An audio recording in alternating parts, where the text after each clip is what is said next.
3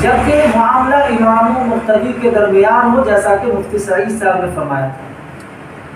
ہاں، حفاظ کرام کو بھی اخلاص کا دامن ہاتھ سے نہیں جانے دینا چاہیے۔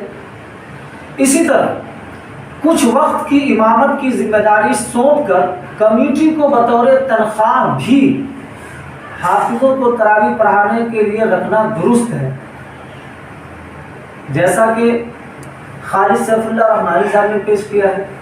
اور بندہ کے اس خیال کی تائید و توثیق کے لیے نباز وقت تمثیل میں عدیم المثیل فقیہ العصر حضرت مولانا خالد سیف اللہ دامت برکاتہم کی یہ عبارت کافی ہے جو آپ کے اسکرین پر دکھائی دے۔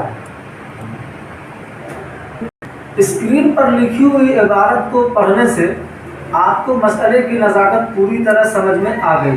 امید ہے کہ ہمارا یہ ویڈیو پسند آیا ہوگا۔